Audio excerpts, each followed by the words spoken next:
The alarm screams echoed through the underground corridors of Calvaris colony. Tejo ran through the metal hallways, his boots clanging against the floor plates. Above him, somewhere in the dark space beyond the colony's protective dome, ships were firing weapons that could turn buildings into dust. He found Hyejin in the medical bay, helping alien civilians into the shelter areas. Her hands moved quickly, checking each person before sending them deeper into the safe zones. When she saw Tejo, her face showed relief mixed with fear. "How bad is it?" she asked. "Bad, really bad." Tejo pulled up his datapad and showed her the numbers. 300 ships surrounded their small colony. The defense forces had maybe 20 ships, and half of those were already destroyed. "They're called marauders, pirates. They want everything we have." Hyejin looked at the screen and her face went pale. "Can we hold them off?" "Not for long." Tejo grabbed her hand. "Come on. We need to get to the command center." They ran together through corridors filled with frightened people. Calvaris colony was home to 50,000 beings from dozens of different species. Most of them had never seen war before. This was supposed to be a safe place, a trading hub where different aliens could meet and do business in peace. Now it was turning into a battlefield. The command center was chaos. Screens showed explosions in orbit. Tavrun, the colony administrator, stood in the middle of it all. His insect-like body was perfectly still, but his antenna twitched with stress. He was talking to several people at once, trying to organize the evacuation. "Tavrun," Tejo called out. "We need to send a distress call." The administrator turned his large compound eyes toward Tejo. "I already did. The Galactic Council will send help, but they are 3 weeks away." "Maybe 4? 3 weeks?" Tejo felt his stomach drop. "We don't have 3 weeks. We have maybe 3 days before they break through our shields." "I know." Tavrun's voice was calm, but there was sadness in it. "I am sorry. I have moved everyone into the deep shelters. We will try to survive until help arrives." Tejo shook his head. "No, we need to send another message. To Earth." Tavrun's antenna stopped moving. Around them, several aliens turned to look. One of them, a tall being with blue skin, actually laughed. "Earth?" the blue alien said. "What will Earth do? Send one ship, 2? They are far away and they are new to the galaxy. This is not their problem." "It is their problem," Hyejin said quietly. "Because we're here." Tejo walked up to Tavrun. "There are 47 humans on this colony. 47 of us. If you send a message to Earth telling them we're trapped here, they will come." "One ship cannot save us," Tavrun said. "Just send the message," Tejo insisted. "Please, trust me on this." Tavrun looked at Tejo for a long moment. Finally, he nodded. "Very well. What should the message say?" "Keep it simple," Tejo said. "Tell them 47 human civilians are trapped. Tell them we need immediate evacuation assistance. That's all." Tavrun walked to the communication station and typed in the message. His fingers moved across the alien keyboard with practiced speed. "Message sent via quantum relay. It will reach Earth in approximately 3 hours." "Good." Tejo let out a breath he didn't know he was holding. "Now we wait." "Wait for what?" the blue alien asked. "For one small human ship to arrive in 2 weeks? That will not help us," Tejo didn't answer. He just held Hyejin's hand and watched the screens. Outside, the marauder ships moved closer. Their leader, a reptilian warrior named Krell, sent another message to the colony. His face appeared on every screen, his scales dark red, his teeth sharp and yellow. "People of Calvaris." Krell's voice was like gravel scraping metal. "You have 1 day to surrender.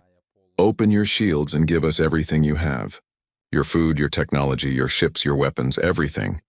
If you do this, we will let you live. If you do not, we will break your shields and take everything anyway, and we will not be gentle about it." The screen went dark. Around the command center, people started crying. Some prayed to their various gods. Others just sat down on the floor, defeated before the battle really began. "1 day," Tavrun said, "then they will start bombing us. Our shields will last perhaps 3 more days after that. Then they will break through." Hyejin looked at Tejo. "Will they really come? Will Earth really send help?" Tejo thought about his years in the Earth Navy before he became a freight supervisor. He thought about the training, the drills, the culture that had been hammered into every human soldier. He thought about the words that every human military person learned from day one. "They'll come," he said. "I don't know when and I don't know with how many ships, but they will come." Earth doesn't leave its people behind, ever. "Even for just 47 people?" Tavrun asked. That seems an inefficient. In galactic terms, 47 lives are not many. You don't understand humans, Deho said. Numbers don't matter to us. Not like that. If one of us needs help, all of us respond. It's just how we are. The blue alien laughed again, but it was a nervous laugh this time. You speak as if your entire species thinks as one. That is impossible. Governments think about costs and benefits. They calculate. Surely Earth will send something small. A rescue ship. Maybe two. Deho walked to the window and looked up at the ceiling, past it toward the dark space above where his home planet waited. You'll see, he said quietly. You'll all see. The hours passed slowly. The marauders fired occasionally at the shields, testing them, weakening them. Each blast made the whole colony shake. People huddled in the shelters, holding their children, wondering if they would die here. In the command center, Daiho refused to sleep. He stayed by the communication panel waiting. Hejin brought him food, but he barely ate. He just watched the screens, looking for any sign. Tavrun came to stand beside him in the quiet hours of the night. Deho, the administrator said softly, I hope you are right. I truly do. But you should prepare yourself. Even if Earth sends help, it may not be enough. 300 ships is a large force. Deho smiled, and there was something in that smile that made Tavrun's antenna twitch with uncertainty. 300 ships, Deho said. Yeah, I know. The marauders think that's a lot. He turned to look at Tavrun. They have no idea what's coming. Admiral Kiwan was in his office on Luna Station when the message arrived. He was drinking coffee and reviewing routine patrol reports when his communication panel lit up with red emergency lights. Red meant Priority 1. Red meant humans in danger. He pressed the button and read the message. His face didn't change, but his coffee cup stopped halfway to his mouth. He set it down very carefully and read the message again. 47 human civilians, trapped on Calvar's colony, surrounded by 300 hostile ships. Requesting immediate evacuation assistance, Kiwan pressed another button. Get me Director Yunha right now. 2 minutes later, Yunha's face appeared on his screen. She was in her apartment on Earth, and she looked annoyed at being woken up. Admiral, this better be important. It's 3 a.m. here. Read this. Kiwan sent her the message. He watched her face as she read it. The annoyance disappeared. Her eyes went wide, then narrow. When did this arrive? 7 minutes ago. How long to get there? 4 days with the fast ships. 5 with a full fleet. Yuna was quiet for a moment. How many ships are you thinking? All of them, Kiwan said. Admiral, be reasonable. 47 people. We can send a fast extraction team. Get them out quietly. No need for a full military operation. Kiwan shook his head. You don't understand. It's not about the number. It's about the principle. They surrounded our people. They threatened our people. If we respond with just a small team, what message does that send? It sends the message that we're intelligent and measured in our response, Yuna said. The Galactic Council already thinks we're too aggressive. If we mobilize a full fleet for 47 civilians, they'll think we're insane. I don't care what they think. Kiwan stood up and walked to his window. Beyond the glass, Earth hung in space, blue and green and beautiful. Director, I'm invoking Protocol 47. Yuna's face went pale. Admiral, no. That protocol is for extreme situations. This is extreme. Our people are surrounded by 300 enemy ships. They're in a combat zone. They sent a distress call. That's enough for me. Kiwan turned back to the screen. I'm mobilizing the 3rd and 7th fleets. Total of 350 warships plus support vessels. We leave in 6 hours. The Council will protest. Let them. The cost will be enormous. I don't care. Admiral Kiwan. Yuna's voice was hard now. I am the Director of Colonial Affairs. I have authority over civilian protection operations. You cannot do this without my approval. Kiwan smiled, but it wasn't a friendly smile. Actually, Director, I can. Protocol 47 gives military commanders full authority when human civilians are under direct threat. You can file a complaint after we bring our people home. Now, if you'll excuse me, I have a fleet to organize. He cut the connection. Then he pressed another button. Get me Captain Jiho. Jiho's face appeared immediately. The captain looked alert despite the late hour. Admiral, I saw the priority message. Are we going? We're going. Get the Indomitable ready for immediate departure. I want every ship in the 3rd Fleet prepared to move in 6 hours. No exceptions. Yes, sir. What about weapons? Full combat load. This isn't a rescue mission. This is a war fleet, Jiho smiled. Understood, sir. The crew will be happy. We've been doing patrol duty for too long. Time to remind the galaxy why they respect us. Respect and fear are close cousins, Kiwan said. Make sure we give them a reason for both. Across human space, the orders went out. On Mars, the Seventh Fleet began immediate preparations. Ships that had been docked for maintenance were rushed back into service. Crews that had been on leave were recalled. Weapons that had been stored were loaded onto warships. Supply ships were filled with ammunition, fuel, food, and medical supplies. In the asteroid belt, the mining stations stopped their work to watch as hundreds of warships powered up their engines. The light from the fusion drives turned the dark space bright. On Titan, the Special Operations Forces got their orders. Commander Sunho read the mission brief and smiled. His Marines had been training for months. Now they would finally see action. Above Venus, fighter wing leader Ji-young strapped into her cockpit and ran through her pre-flight checks. She had 300 pilots under her command, and every single one of them was ready to fly. They called themselves the Valkyries, and they had a reputation for aggressive, precise flying. Intelligence officer Mirai worked in a dark room filled with computers. She pulled up everything the databases had on Calvaris Colony: maps, schematics, defense systems, population data. She also pulled up everything on the Marauder fleet: ship types, weapons, known tactics. She sent all of it to Admiral Kiwan with a note. These pirates are experienced but undisciplined. Recommend overwhelming force followed by precision strikes. Kiwan read her report and nodded. That was exactly what he planned to do. 6 hours later, the fleet was ready.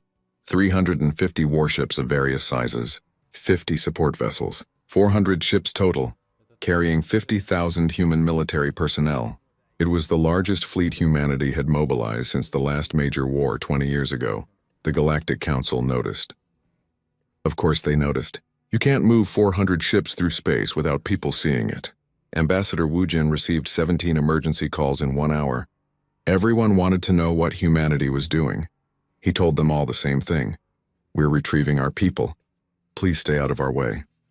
One ambassador, a being made of crystalline structures, asked the obvious question. 400 ships for 47 people? This is excessive. This is irrational. Wu Jin had looked at the crystal being and said very calmly, We're human. We don't calculate the value of lives that way. Every single one of our people matters equally. Now please excuse me. I have work to do. Back at Luna Station, Admiral Kiwan stood on the bridge of his flagship, the Indomitable. Around him, his crew worked with quiet efficiency. Captain Jiho stood at his right hand, watching the displays that showed the entire fleet in formation. All ships report ready, Jiho said. Good. Kiwan looked at the main screen, where a course was plotted to Calvaris Colony. 4 days of travel at maximum speed. Broadcast to all ships. Tell them this. We have 47 of our own trapped in a hostile situation. We will not negotiate. We will not compromise. We will not accept any casualties among our people. We go in with overwhelming force. We extract our civilians and we punish anyone who threatened them. Make sure everyone understands the mission. Jiho nodded and relayed the orders. A few seconds later, responses came back from all 400 ships. Every captain acknowledged. Every crew was ready. One more thing, Kiwan said. Send a message to Calvaris Colony. Quantum relay, maximum priority. Tell them help is coming. Tell them to hold on for 4 more days. Tell them we're bringing everything. The communication officer typed rapidly. Message sent, Admiral. Kiwan nodded. Then he gave the order that would change everything. All ships, jump to hyperspace. Maximum speed. Destination Calvaris Colony. 400 ships disappeared from the solar system in flashes of blue light. The journey had begun. On Earth, Director Yuna watched them go. She sat in her office and wondered if she had just witnessed the start of a rescue mission or the start of a galactic incident. She picked up her phone and called the Council ambassadors preparing to do damage control. But in her heart, secretly, she was proud. 47 people, 400 ships. Only humanity would do something so completely irrational and yet so absolutely right. In the dark space between stars, Admiral Kiwan stood on his bridge and thought about the marauders waiting at Calvaris. They thought they had trapped some easy prey. They thought they could threaten human civilians and face no consequences. They were about to learn a very hard lesson about what happens when you threaten someone humanity cares about. 4 days felt like forever in the underground shelters of Calvaris Colony. The marauders had kept their promise. Every few hours they fired on the shields. Each blast made the ground shake. Each explosion brought them closer to breaking through. Deho hadn't slept much. He stayed in the command center, watching the shield strength slowly decrease, 90%, then 80, then 70. The engineers said they had maybe one more day before the shields failed completely. Hyejin brought him food, but he could barely eat. Around them, the mood was dark. Most of the colonists had given up hope. They sat in small groups holding each other, saying goodbye to loved ones. Tavrun approached Deho on the 4th morning. "The message from Earth arrived," the administrator said quietly. Deho's head snapped up. "What did they say?" "They said help is coming. They said to hold on. They said they're bringing everything." Tavrun's antenna twitched. "I don't know what everything means. Perhaps a squadron?" 10 ships, 20? Deho smiled for the first time in days. "More than that. How can you be sure?" Before Deho could answer, alarms started blaring. Not the usual attack alarms. These were different. These were the deep space detection alarms. "What's happening?" Tavrun rushed to the sensor station. The sensor operator, a young alien with 4 arms, stared at his screen in confusion. "Sir, I'm picking up massive FTL signatures at the edge of the system." "Multiple signatures? Very large. The Galactic Council fleet?" Tavrun asked hopefully. "No, sir. These signatures are different. They're human ships." Everyone in the command center stopped what they were doing. All eyes turned to the main display screen. The operator's 4 hands flew across his controls. Numbers appeared on the screen. Then more numbers, then more. His voice got quieter and quieter as he read them. 100 ships. No, wait, 200, no, 300. 350. 380. He looked up, his face confused and frightened. "Sir, there are 430 ships arriving.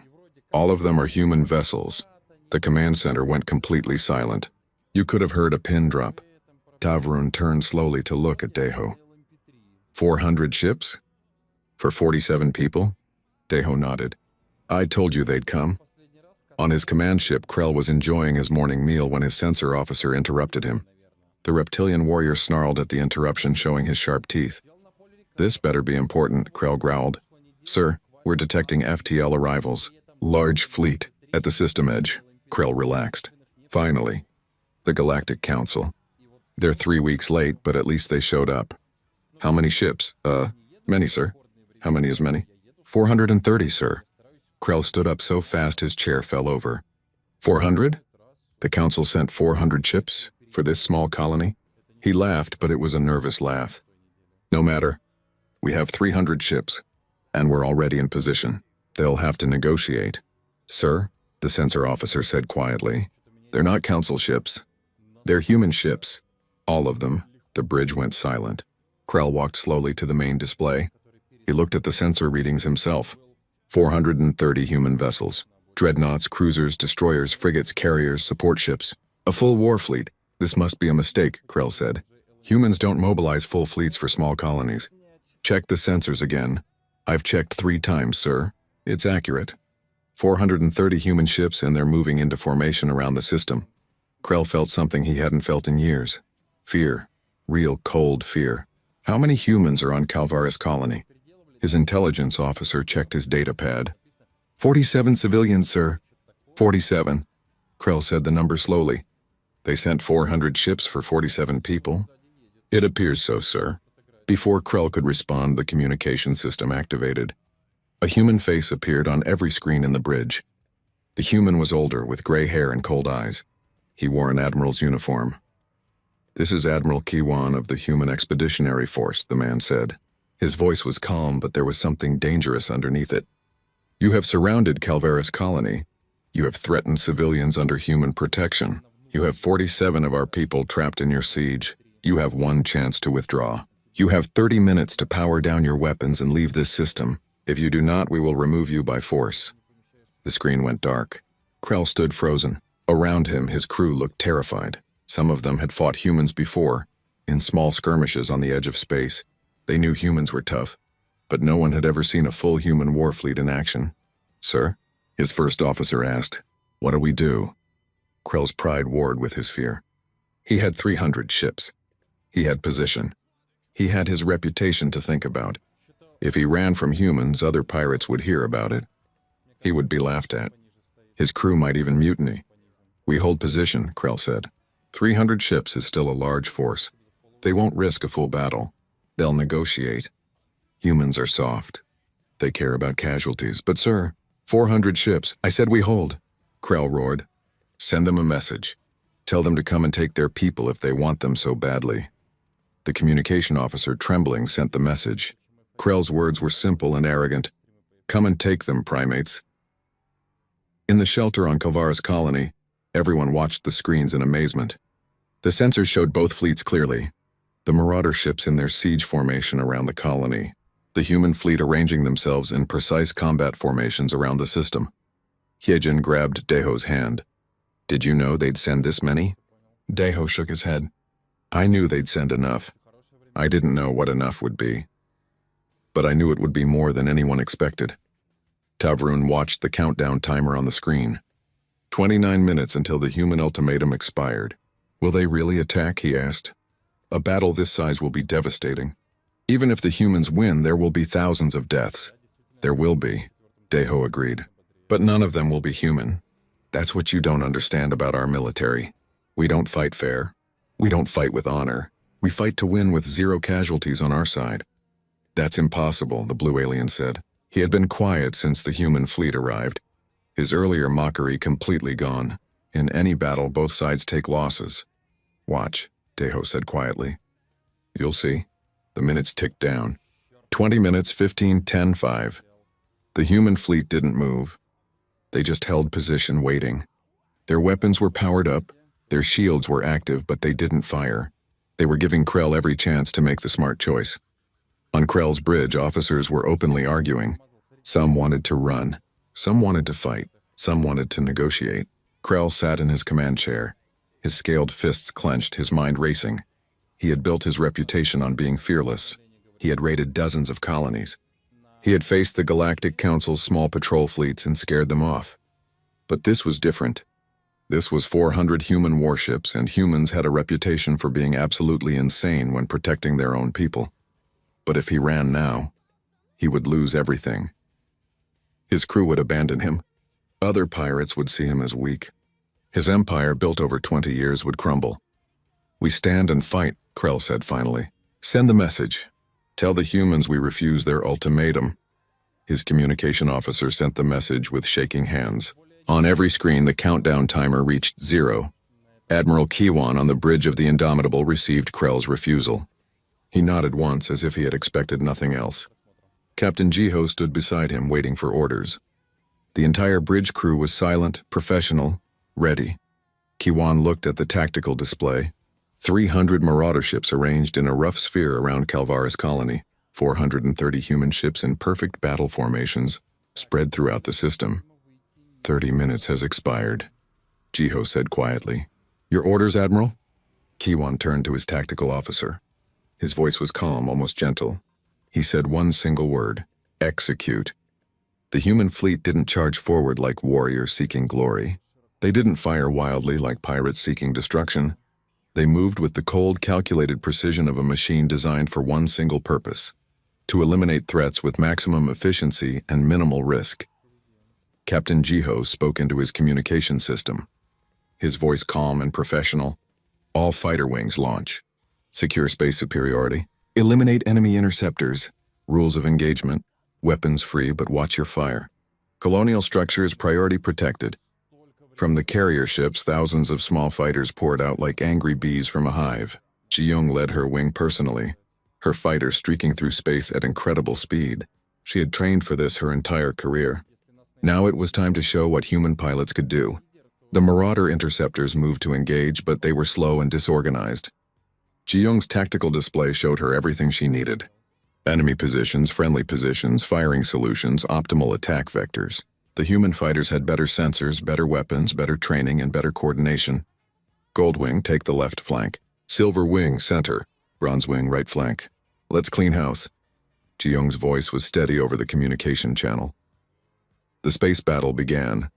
Human fighters moved in perfect formations, their weapons firing with surgical precision. Marauder ships exploded one after another, their shields overwhelmed by the concentrated fire. When the pirates tried to scatter, they found human fighters already waiting for them. Every escape route was covered. Every movement was predicted. On his command ship, Krell watched in horror as his interceptor force was systematically destroyed. In 10 minutes, he lost 50 ships. In 20 minutes, 100. His pilots were experienced, but they had never faced anything like this. "Return fire," Krell screamed. "All ships target the human fighters." His weapons officers obeyed, but it didn't matter. The human fighters moved too fast, turned too sharply, and seemed to know where the shots would be before they were fired. And every time a Marauder ship focused on the fighters, it exposed itself to attack from the larger human warships. Admiral Kiwan watched the tactical display with satisfaction. The fighters were doing their job perfectly. Now it was time for the capital ships to do theirs. All cruisers begin firing sequence. Target the Marauder capital ships. Prioritize their weapon systems. I want them disabled, not destroyed. We'll need prisoners for interrogation. Throughout the human fleet, massive railguns powered up. These weapons didn't use lasers or missiles. They used pure kinetic energy, hurling metal slugs at a fraction of the speed of light. When they hit shields, they didn't drain them slowly. They shattered them completely. The first volley hit 15 Marauder ships simultaneously. Their shields flashed bright and then vanished. The second volley hit the same ships again, tearing through armor and disabling their weapons. The Marauder ships went dark, drifting in space, their crews trapped inside. 15 ships disabled, the tactical officer reported. No human casualties. "Continue," Kiwan said. The battle became a massacre. The human fleet didn't just fight better. They fought smarter. They used long-range weapons to disable ships from distances the Marauders couldn't match. They used electronic warfare to jam the enemy communications, preventing coordination. They used their fighters to herd the Marauder ships into kill zones where the capital ships waited. Krell tried everything. He tried to break through to the colony, but human destroyers blocked his path. He tried to scatter his fleet, but human ships were faster and cut off every retreat. He tried to focus fire on single human ships, but their shields were stronger than anything he had ever seen. In 30 minutes, he had lost 100 ships. In an hour, 200. His once mighty fleet was being torn apart piece by piece, and the humans hadn't lost a single vessel. On Calvaris Colony, everyone watched the battle on the screens. The sensor feeds showed everything. The precision of the human attacks, the devastation of their weapons, the complete and total dominance they had over the battlefield. Tavroon couldn't believe what he was seeing. "This is impossible. They're not taking any damage. Not even their shields are dropping below 90%. "Told you," Deho said. He watched the screens with pride. Human military doctrine is simple. Overwhelming force, superior technology, perfect coordination. We don't believe in fair fights. We believe in winning. The blue alien who had mocked the humans before was completely silent now. His skin had turned pale, almost white. "They're not warriors," he whispered. "They're something else. Something worse." "No," Yijin said softly. "They're protectors, and you never want to be the thing they're protecting someone from." Above the colony, the battle continued. Commander Sunho waited patiently on his assault ship, watching the space battle unfold. His Marines were strapped into their drop pods, ready for deployment. They had been waiting for hours, but Sunho didn't mind. He knew his turn would come. Finally, Admiral Kiwan's voice came through the communication system. "Commander Sunho, you are cleared for surface operations. There are Marauder ground forces near the colony. Remove them," Sunho smiled.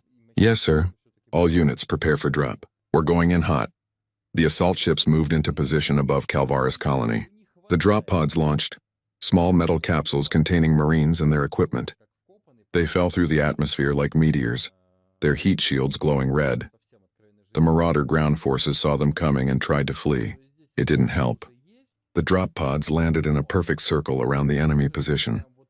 The hatches opened and human Marines poured out, their weapons ready, their movements coordinated. The ground battle lasted 40 minutes.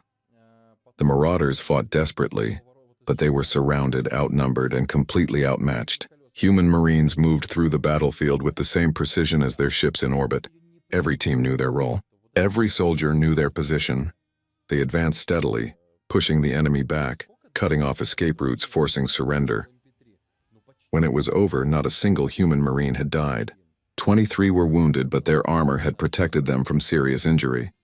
The Marauder ground forces had been completely eliminated or captured.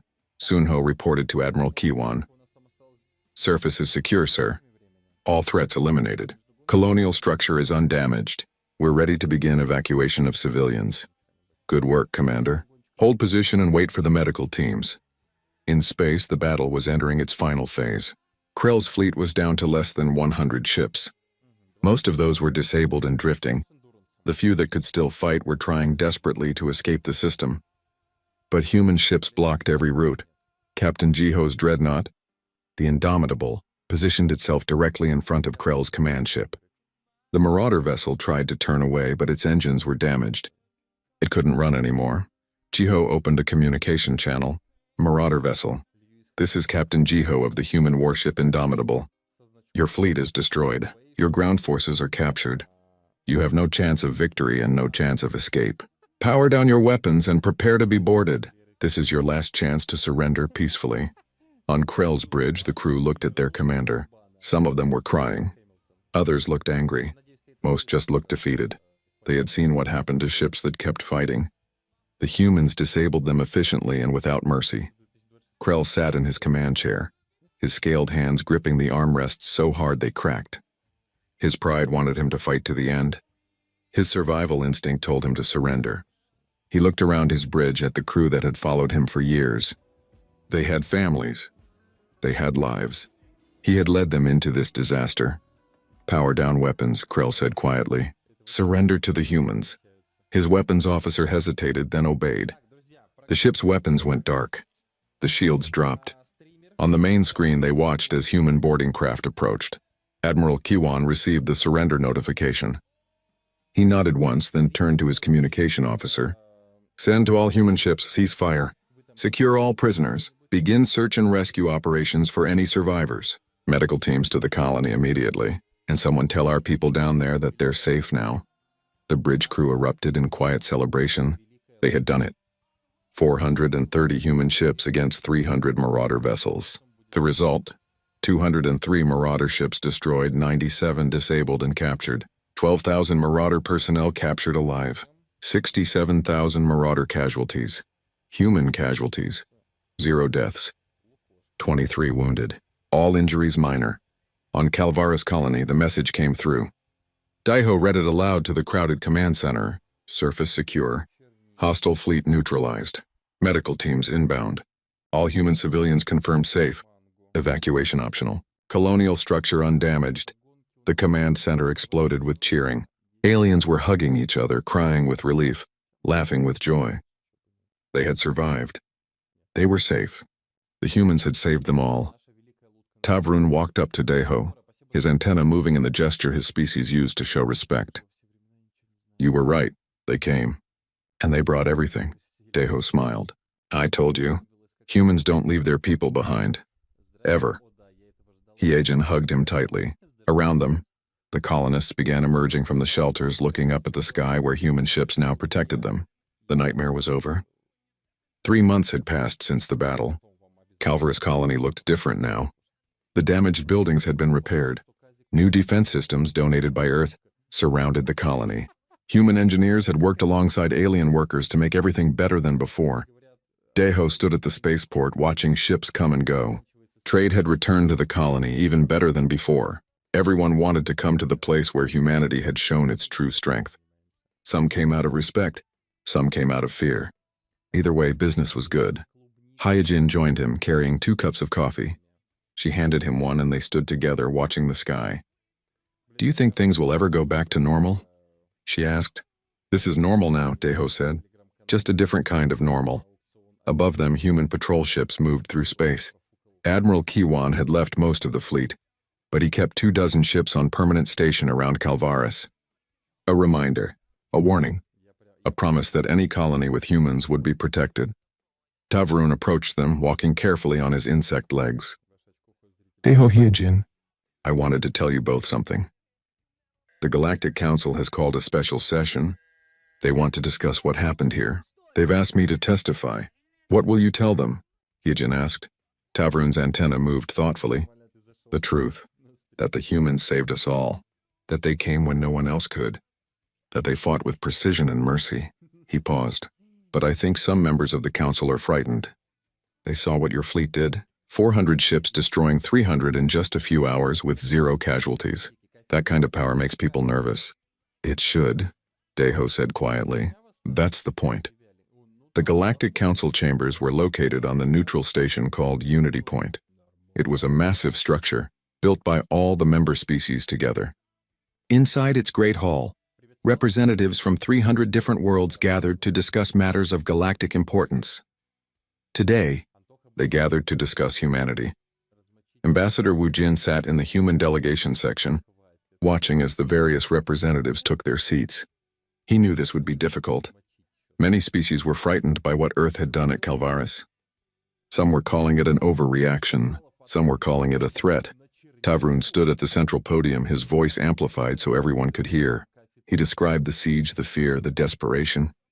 He described sending the message to Earth, not expecting much. He described the arrival of 400 human ships. They came for 47 people, Tavrun said. 47 civilians.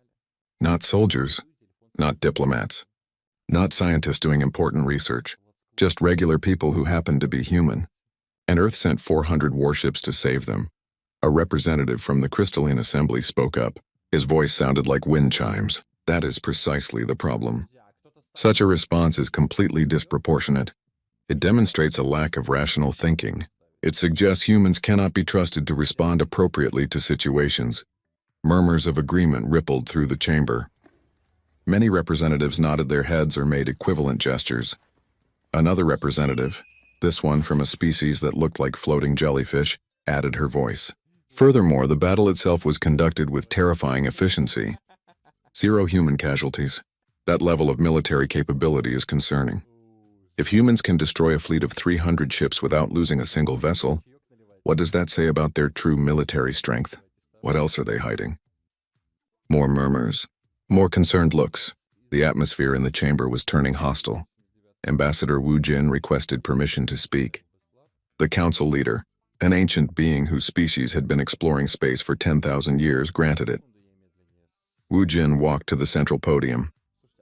He stood there for a moment, looking at all the representatives. Then he began to speak, his voice calm and clear. You're asking if our response was proportional. Let me answer that question. No, it wasn't proportional. It was restrained. The chamber erupted in shocked whispers.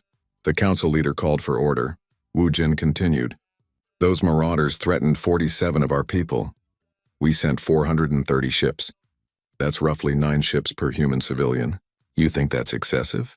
Let me tell you what excessive would have been. He pulled up a holographic display showing star charts and fleet positions. If those marauders had actually harmed even one human, we wouldn't have sent 400 ships. We would have sent 4,000. If they had killed a human, we would have hunted every member of that marauder organization across the entire galaxy.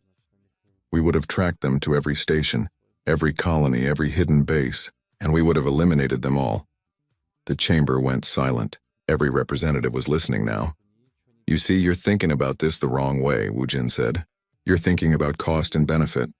You're calculating the value of lives against the value of resources. That's not how humans think. When one of our own is threatened, we don't ask if saving them is worth the cost. We just ask one question: how do we bring them home? A reptilian representative stood up. But surely even humans must have limits. You cannot mobilize massive fleets for every single civilian who gets in trouble. It's economically impossible. Wu Jin smiled, but there was no humor in it. Test that theory if you want. Threaten a human somewhere in the galaxy. See what happens. I promise you, you won't like the result. The Crystalline Assembly representative spoke again. You're describing an irrational species, one that cannot be trusted to act logically. This makes you dangerous. Dangerous. Wu Jin's voice got harder. Yes, we are dangerous, extremely dangerous, but only to those who threaten us or our own. Let me be very clear about something. Humans have been in the galactic community for 200 years. In that time, how many wars have we started? 0. How many colonies have we attacked? 0. How many trade disputes have we initiated? 0. We are peaceful by choice, not by weakness. He walked to the edge of the podium, looking directly at the representatives. But peace and weakness are not the same thing. We choose to be peaceful because we're strong enough to protect ourselves. We choose to be diplomatic because we're powerful enough that we don't need to conquer. And we choose to be good neighbors because we're capable enough to be terrible enemies. An ambassador from a species called the Historians, known for their long memory and wisdom, stood. She was old even by her species standards. Ambassador Wu Jin, I have studied humanity since you joined the council. I have one question. Why do you care so much about individual lives? Most species calculate value based on contribution to society. A scientist is worth saving. A soldier is worth saving. But 47 random civilians? Why mobilize such force for them? Wu Jin's expression softened. Because that's who we are. Humans learned a long time ago, back on our homeworld, that civilization isn't measured by its technology or its weapons. It's measured by how it treats its weakest members. If we won't mobilize to save 47 civilians, then what message does that send? That some humans are worth saving and some aren't? That's not acceptable to us. He pulled up another display, this one showing images of the rescued civilians. These people weren't soldiers or diplomats. They were freight supervisors, medical researchers, teachers, engineers, cooks, maintenance workers. Just regular people trying to make a living on a frontier colony. They sent a distress call, and they trusted that someone would come. We couldn't let them down. We wouldn't let them down. The chamber was completely silent now. Some representatives looked thoughtful. Some looked impressed. Some still looked frightened. Wu Jin continued, his voice gentler now. I know our response scared you. That was part of the point. We wanted to send a message to every pirate, every marauder, every criminal in the galaxy. That message is simple. Don't touch our people. But there's another message too, one I want all of you to hear. He looked around the chamber, making eye contact with as many representatives as he could. If you're humanity's friend, you have the most loyal ally in the galaxy. We will stand beside you. We will help you. We will protect you if you need it.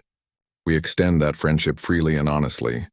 But if you're humanity's enemy, you have made a terrible mistake. Because we don't forget, we don't forgive, and we don't give up, ever. The old historian nodded slowly. I understand. You're asking us to choose, to be your friends or stay out of your way?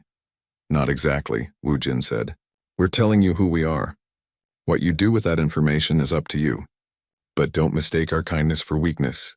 Don't mistake our patience for fear. And never ever mistake our love for our own people as something that can be ignored. The council session ended without a vote. There was nothing to vote on. Earth hadn't broken any laws. They had responded to a distress call. They had saved lives. They had even taken prisoners instead of simply destroying the marauder fleet. But as the representatives left the chamber, they talked among themselves. The word spread through the galaxy faster than light. Don't threaten the humans. Don't kidnap them. Don't attack colonies where they live. Because the humans will come. And they won't come with negotiators or mediators. They'll come with fleets and guns and an absolute determination to bring their people home. On Calvaris Colony, life continued. Deho and Hijin decided to stay. This was their home now. They watched as new colonists arrived,